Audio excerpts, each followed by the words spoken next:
Hey there, everybody. Pete here from Comic Book Geezers. Welcome to another edition of the show. And in the co-captain's chair, Mr. Kirk. What's going on, man? How are you? Hey, hanging in there, my friend, hanging in there. Cool. You got some indie comic stuff to show us today, do you not? Yeah. I've been having a lot of fun with looking at some of the stuff on like Kickstarter and Indigo. I personally like what I find funny is I'm looking at stuff and the new books all connect so much together. So you can't it's hard to get in, read something and get out. You know, like if you buy X-Men books, you got to buy like 8 books, and you're in for like a year or two. And even when you get out, you're leaving a bunch of storylines that are not finished or whatever. So I'm less than likely to buy new stuff for that reason. It's one of my, and the cost of a single book is, in my opinion, become problematic. But I've been looking at some of the indie stuff. I've always liked indie books anyways. You're going back to like stuff in the 70s or whatever. But I got a thing, and I got an invitation to this Arachna, and I've cleaned up the cover a little bit because this is the adult cover. It was done by Yeagley, who did some work for Playboy during the 70s and 80s. They got him to do the cover. It's great. It's great. They did a bunch of covers for this. This is the one I picked.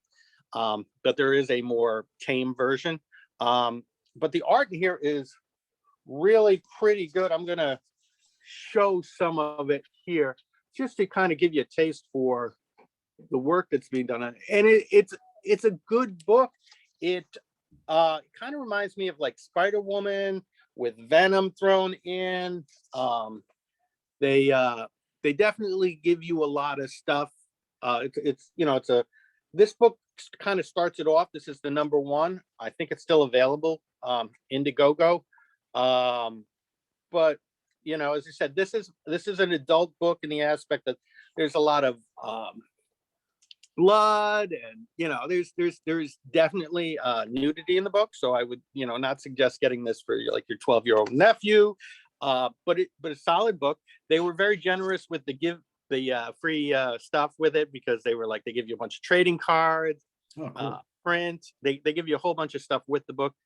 It was like $25 to buy into it.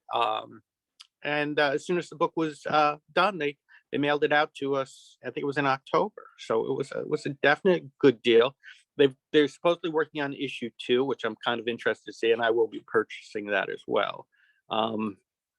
But that's where I'm looking at some of this indie stuff. I've also Snowman by Matt Martin, who did a horror book in the 90s, is releasing something on the same site. So I actually put in for that as well. So as I said, it's someplace to look if you're looking for new stuff. Some of these Kickstarters and other formats for books, Indiegogo, they're a great place to find some new stuff if you're looking for something a little bit more original. I'm still a lover of the old stuff, and I will always, I hate to say it, I that is my true passion. But some of these new books are pretty good as well, especially because a lot of these guys are looking to get into stuff, and they don't have to deal with Marvel or DC. It's easier. You don't have to deal with the politics, and you also own the rights to your character, which, as we're seeing with all the movies that are being made, can come back to bite you a little bit. Oh yeah, for sure. So do they give you the option, because it sounds like you've just been purchasing like single issues through them, do they give you the option to like buy into future issues as well? Like, so for X amount more, we'll send you issue 2 and 3 when they're published, or is it just strictly one by one? The ones I've been dealing with have just said, what, we'll sell you what we've got. And then what they do is they start a new format to start, pledging for the next issue. And again, it comes down to, if they make a certain amount, they will expand the book and they'll do stuff. I mean, I understand it, because these guys are like trying to they got no budget, right? They got no budget at all. So it's all dependent on what you contribute, right? To get it. Okay. Yeah, so that's a different model, right? Because I know that like the music, there's bands that have done that we were talking about Marillion before we went Yeah. on there, and they were notorious for being one of the first to kind of kickstart that whole thing, where they asked their fans for funds to help fuel a new album that they wanted to do, because the record labels just aren't paying.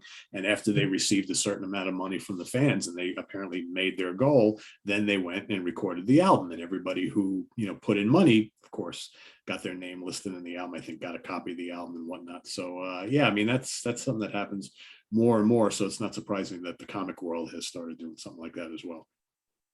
Yeah, I think it's a great way, because you know what, there was such a politics to putting out books before, because like people are like, well, this won't sell, or we're only doing this kind of thing, like we're typically doing like superhero book or whatever, and people's ideas were put on the shelf. They weren't allowed to, like it used to be, you would either pitch to Marvel or DC or maybe Charlton at one point, and if they didn't buy it, you had no place to put it out there. Nowadays, if you have an idea and you want to try to throw it out there and see if it sticks, this is a great way to get your ideas out there. And as I said too, usually if you pitched an idea for Marvel or DC, they owned it. So like, I mean, you lose your right to everything. So it's great that your book is accepted and everybody loves it, but push comes to shove, when they're making that movie, you're not really getting anything. So it's